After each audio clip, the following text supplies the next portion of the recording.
At the time of recording this, Liverpool just got knocked out of the Champions League. Yeah, for real.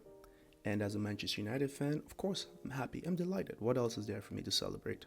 The truth is, the only thing that can make this week better is if we now go ahead and win our game in the Europa League. If not, well, let's just say our fan base is going to be in desperate need of crisis intervention. We are out of everything. FA Cup, gone. Carabao Cup, history.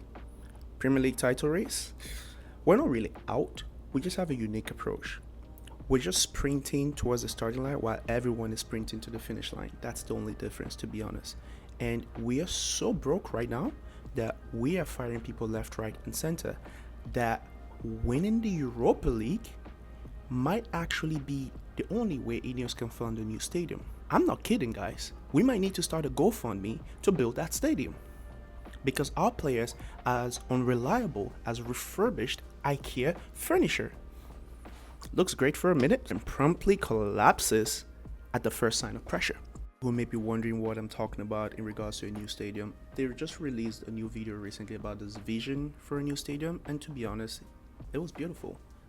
If they can make that into fruition, that would be great. It was like AI rendition, we're not entirely sure. It might have been a response to the protest that happened at Old Trafford, but it looks like the guys up top have decided that Old Trafford is really old. I think they got sick of the leaking roof and the rat infestation and everything else going on around, and they decided that, you know what, might be a good time to spruce it up a bit. Just, how about we build a stadium at the very least that still gives the fans and everyone else in the world the illusion that we are still kind of a big club. So kudos for that. Now, I don't know where the money is coming from. I consider myself to be a very pragmatic fan, hence why the channel is called The Realistic Red. But the truth is, sometimes Delulu is the Solulu, and if delusion is the only solution I have, might as well embrace it. Because the truth is, like I said, I don't know where this money is coming from. We are in a very bad situation right now. At this point, it will not come as a shock or a surprise to me if Ineos makes the women's team start creating OnlyFans account to sell feeds just to raise money for this new stadium.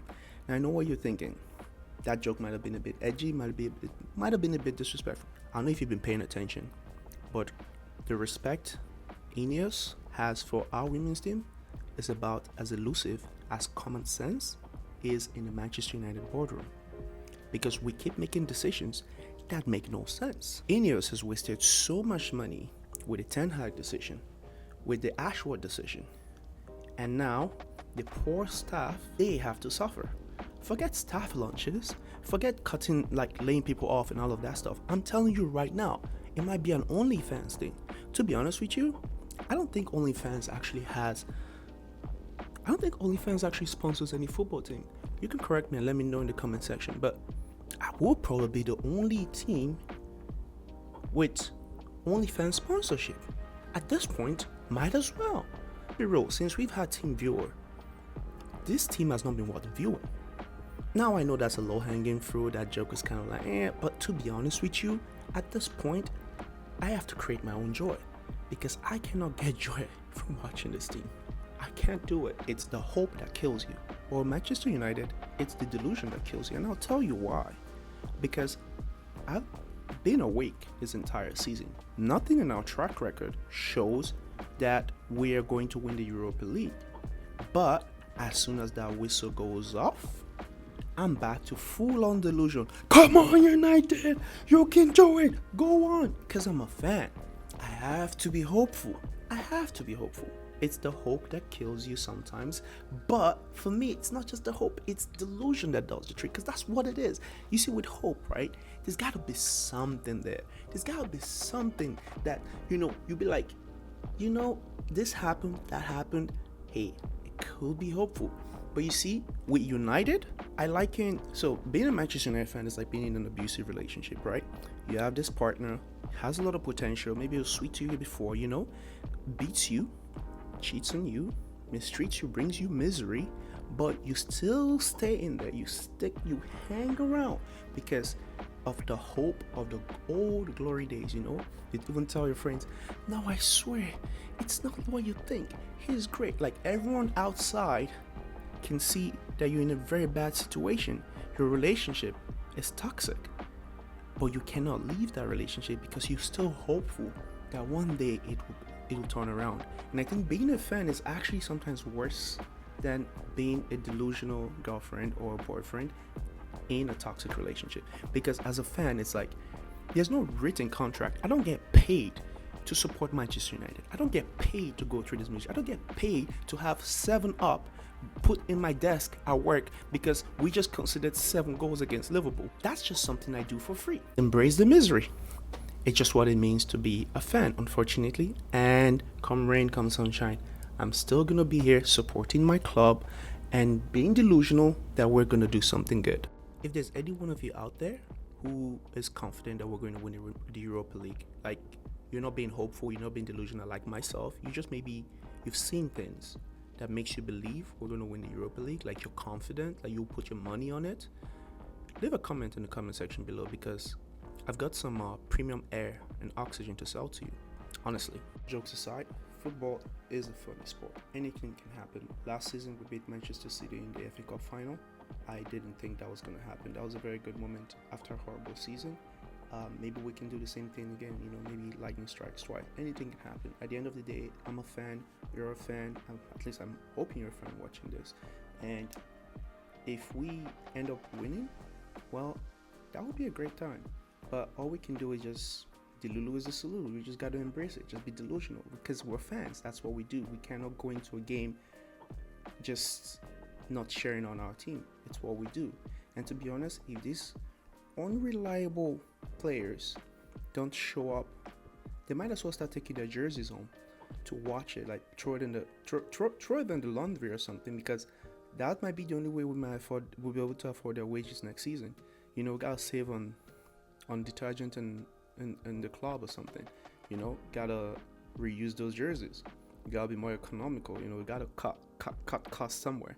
And honestly, I'll say cut some of these players too, because I don't know, man. As bad as we are, it's kind of like sad that we're at a point where, as a fan, I'm not confident that we can beat a team like Real Sociedad, right? And at the end of the day, I don't know. We just gotta be delusional. We just gotta be hopeful. We just gotta go in there and hope that these players show up. They did it against Arsenal recently. Got a draw. I don't know where that came from. They played well. I think what it is we don't do well with the ball. When we're playing the low block, we kind of look decent. We look watchable. You know what I mean? And unfortunately, the reason Amorim doesn't do the low block most of the time is because in the long run, that doesn't win you the league. Sometimes you're going to face teams that are not going to be attacking. So it's important to have a basis to break teams down and be able to score more goals as opposed to just sitting back and wait for the pressure to come to you. Against Arsenal, it worked well because they didn't have a striker. So, I don't know if he's going to do the same thing against Real Sociedad. I doubt it. He's probably going to try and just play the way he thinks the club will move forward. And I completely understand it, even though most of the time we don't get the results that we want out of it. But I know where his mind is at. He wants to win the Premier League. He wants to win the Champions League. And he does want us to go to the heights that United are supposed to be at. Right, and as much as I criticize Ineos, I understand that they mean well, and when you compare them to the Glazers, they're the only one who's actually tried to show that they care. Granted, they want to make money. It's clear. I mean, they're billionaires, of course. Jim Ratcliffe is a billionaire. You don't become a billionaire by not making money. I'm not surprised that the billionaire wants to make money, but he's actually doing interviews. He's trying to take the heat for the damage that these guys, the Glazers, have done over the years. So as much as I criticize him, he's better than what we had before. Again, abusive relationship. Sounds familiar? Making excuses. That's exactly what it's like to be a Manchester United fan.